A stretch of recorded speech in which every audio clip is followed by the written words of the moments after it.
Two women. One spent 24 years as a nurse in intensive care and operating theatres. The other, an accredited mental health social worker supporting people through trauma.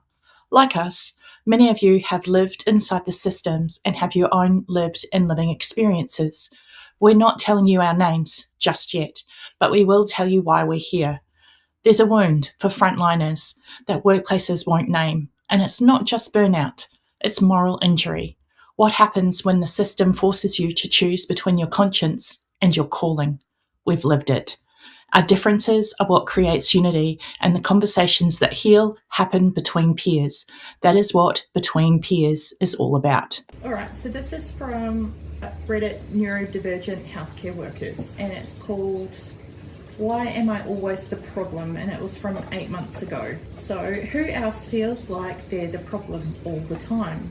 I'm in a role where client experiences everything, so we track outcomes and feedback closely. I've built a following where my reviews and retention rates are the highest in the company, and my approach has been used as a model for training others. However, to management, I'm always the problem, no matter what. Even the smallest things they nitpick and hold on to, stuff that other people have done to the same degree, and it's not a problem when they do it. I'm fortunate that I connect on a deep level with my co-workers, and they all tell me I'm not the problem, and it's obvious what is happening. Things started like this when I disclosed my autism diagnoses. Passed up for a promotion that I was promised, pay decreased 20% constantly, being held to a higher standard than anyone else. What will it take to find a job in healthcare that doesn't hold my ADHD against me? Has anyone found this unicorn company or boss? I'm so distraught tonight. I think many of us, particularly so resonate. Frontline workers, feel like whether they're diagnosed or undiagnosed, resonate with being autistic, ADHD, or DHD.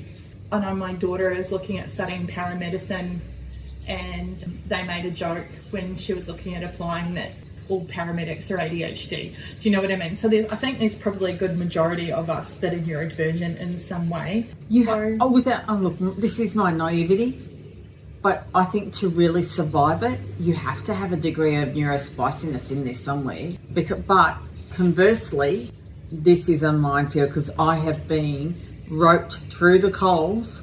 If you go back to some of the other podcasts that we've had conversations with, you'll discover that I relate to this topic so often because I was misheard, misinterpreted, and then whatever standard they set for me, they never held anyone else to. And yes, I passed their standard, but at what cost to my nervous system? So where would you like to take this? Well, I think the first comment, I relate to this so much. I'm incredibly skilled at my job, but no one wants to focus on that. They focus on the one time that I blurted something out in a meeting that I shouldn't have, and continue to bring that up every opportunity they get, as if they aren't out there sending emails saying the most unhinged things or chastising me for not being able to perform a task only to find out they can't do it either, and it's actually really not that easy. But is this just nursing? Because I'm positive there'd be other professions that would have very, very similar experiences too. It's just that this is obviously under the neurodivergent healthcare workers. But I'm positive it would be almost all industries would relate to this sort of comment. I would say that I relate to this on a very, very deep soul level, like so deeply. I mean, oh goodness, recently, in the last 12 months, in my role, I've had 2 client complaints, which were both escalated. There have been multiple complaints for other staff members from clients, and none of those have been escalated. And I'm known within the workplace for being neurodivergent.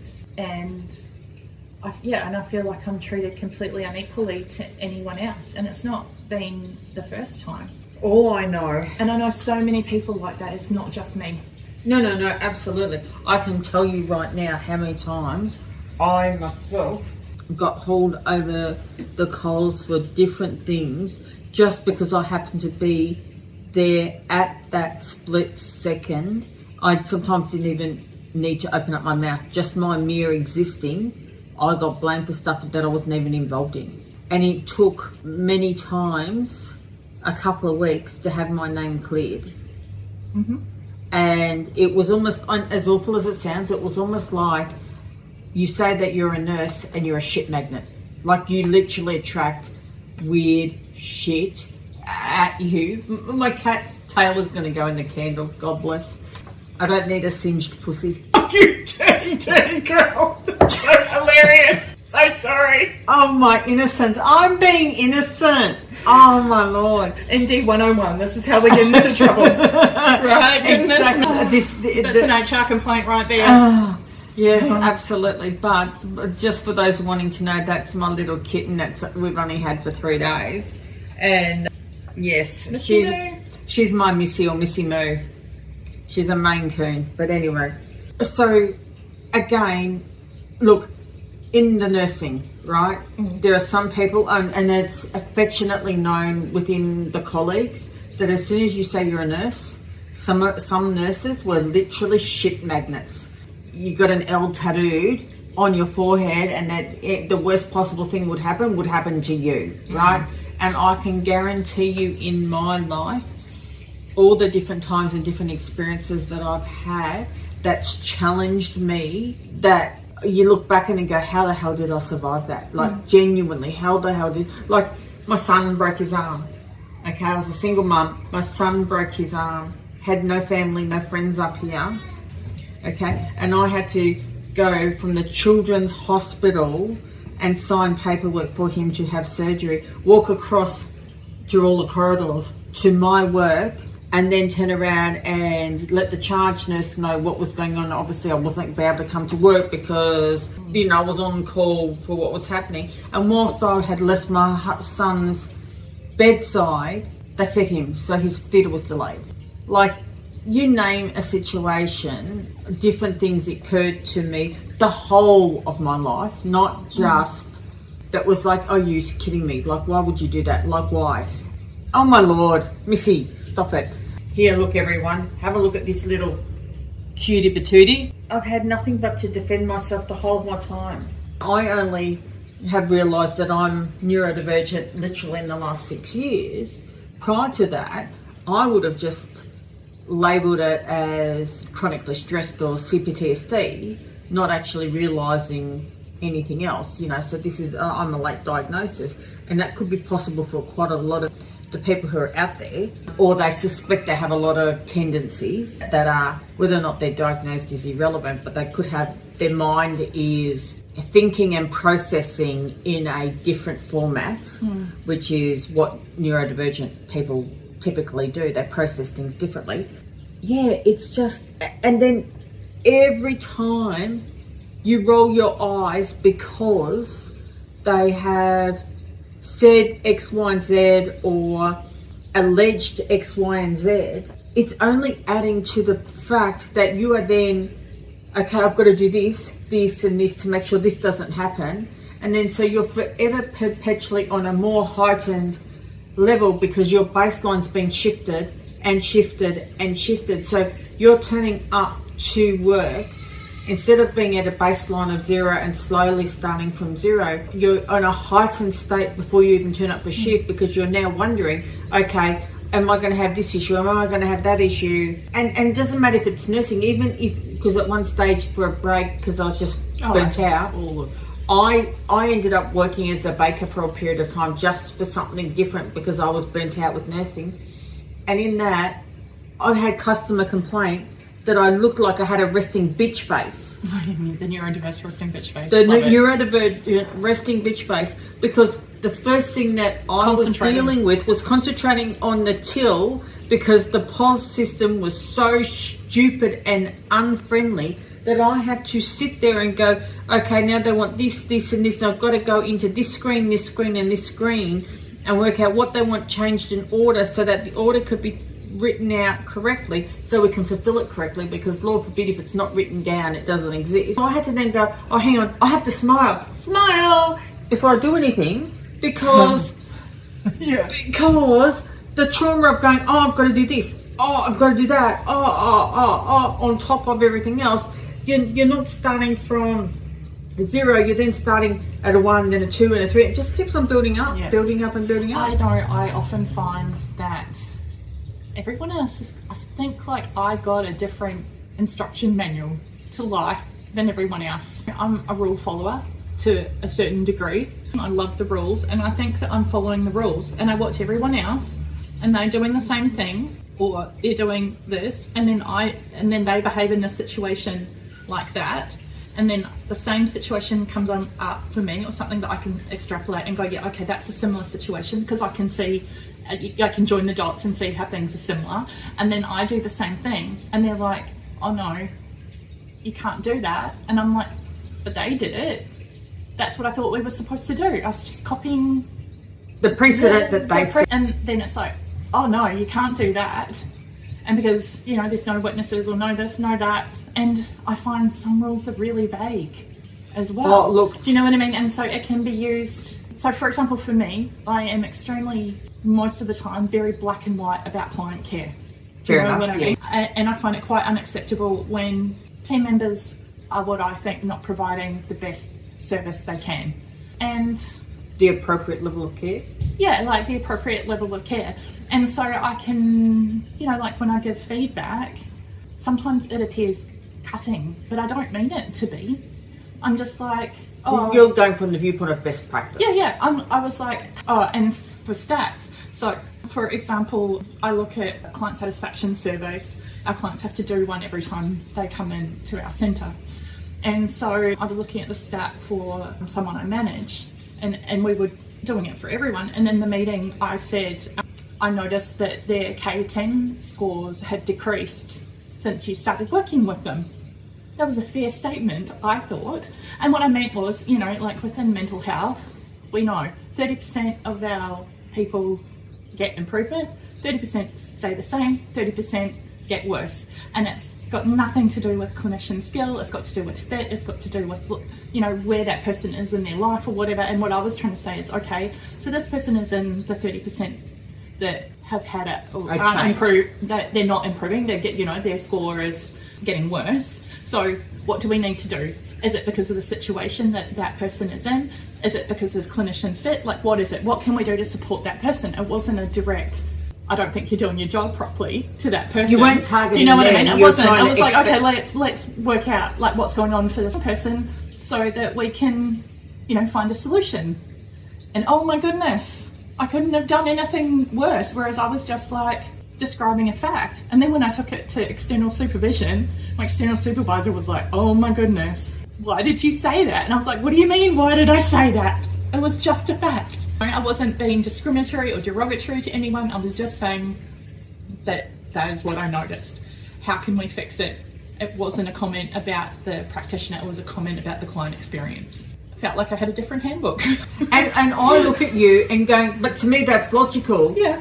Right? Yeah. But if your external support is saying, yeah, really? You know, wow, isn't that funny? Because I would think the same way as you. Yeah.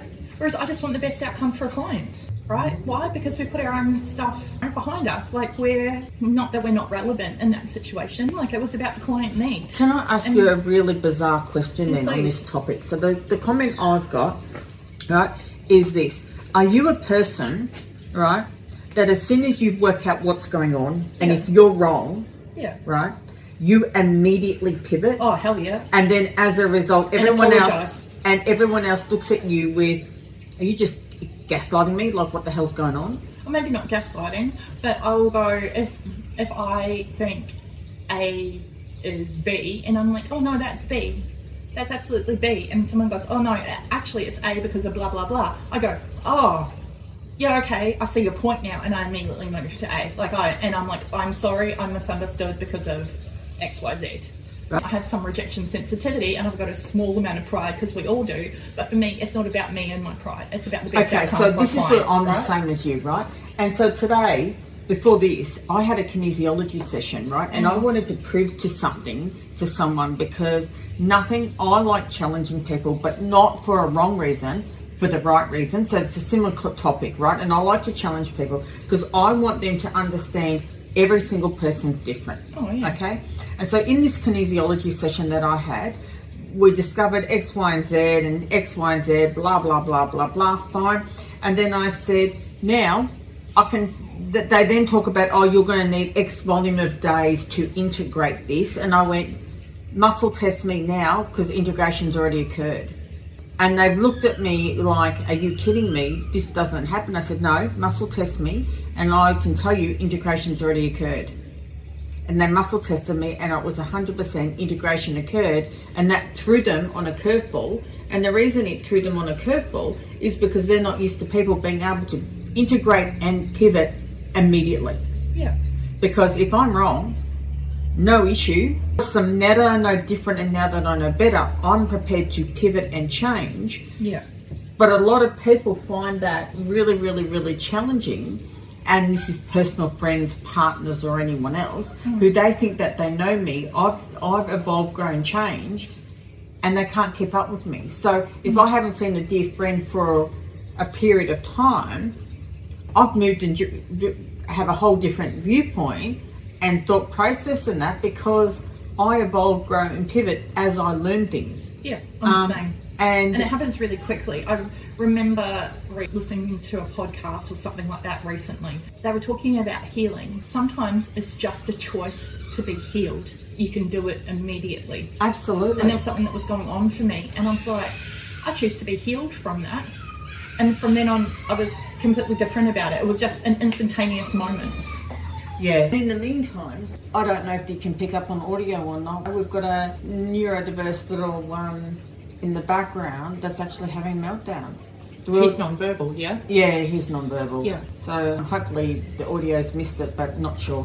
So going back to what we were talking about, I think a lot of stuff is a state of mind. And in understanding that if we learn, evolve and grow and pivot instantaneously... Well, that's quite a neurodiverse thing that we're able to do. Like, you can look it up, or people can look it up, but we're able to go, okay, there's a better way to do something. We're not proud about the way that we were doing things before. We're easy to chuck that out the window and do the next best thing. But that's the communication thing, right? And this annoys me because I've read just recently, literally this statement. And that statement is that when we ask you, hey, why are you doing this? We're not asking you, hey, why are you doing this to judge you? We're freaking asking you, hey, why are you doing this? Do you know something that I don't know? Do you happen to know it better? Hey, is your way even better than for my brain? I want to know, so if I can do a cheat, I'm going to take that shortcut. So share, let me decide if it works for my brain, and if so, I want to steal it. But neurotypicals will turn around and immediately think that we're judging them, and we're not. And it's the way their mind works and their perception, when to us, we just want to know if we can turn around and rewrite the program or the script to make our lives easier. It's a very, very, very different mindset. And I don't think many people understand how the communication really, really, really impacts and what it really means. So realistically out there in the wide world of the cost of caring people who work on the front line, what's your biggest takeaways? What do you experience? How are you navigating this world and communication? Are you finding in alignment with what I'm saying, which is that we turn around and literally are just asking for the cheat sheet and to reprogram our thinking? So we're asking so that we can turn around and change and move and grow and evolve? Or do you think something else is going on? Do you have an opinion? Would you like to all weigh in on the conversation down below, or add details so that we can turn around and engage in understanding and awareness that, you know, we seem to have a target on our back, but maybe the fact is that they don't actually understand what we're really asking. What are you doing, Missy? Again, put a cat in on the system here. Chaos here in the household. But what's your opinion? Oh, me? Absolutely. I thought you were asking the audience. No, I guess that I was just looking up about our ability to pivot quickly or not. And it seems to be, or what I was just reading, because there's two ways. If we are pivoting and we're asked to change and we don't understand the reasoning for it, we really struggle. Yes. And it can be really hard, and we can have really black and white thinking and be quite stubborn and unable to move. if we don't understand the reasoning. But because we're able to make connections really quickly and things like that, if we're able to make the connection and understand the pivot or even come up with that ourselves really quickly, we're like, that will spin on a dime because we understand that that's better. Absolutely, and that's the thing. So I guess there's those polar opposites with the different kinds of... Because if we don't understand, we're discombobulated and we're staring at you like, what the freaking hell are you saying? But if we understand, it's instant and the shift is move now, and you're already taking off and they're going, huh? What the? I didn't finish explaining it, but you've already joined all the dots and you're already off doing it. Gone. Yep. Absolutely. So on that note, audience, what are you thinking? What are you feeling? Other than wanting to spend some more time with Missy Moo, what are you noticing? Anything else? But otherwise, this will be... I guess if you're neurodiverse, how do you experience the workplace? That's the question. Absolutely. And I think... Maybe we might do some more topics on this, like masking and unmasking at work and things like that. I think that might be useful. Well, absolutely. I think it is very, very useful, and the ability to be heard in what's going on. But in the meantime, keep on keeping on. We will turn around and drop our links down below. But again, conversations between peers, the actual real cost of caring and being the amazing people that you are as the frontliners in the workplace. Thank you.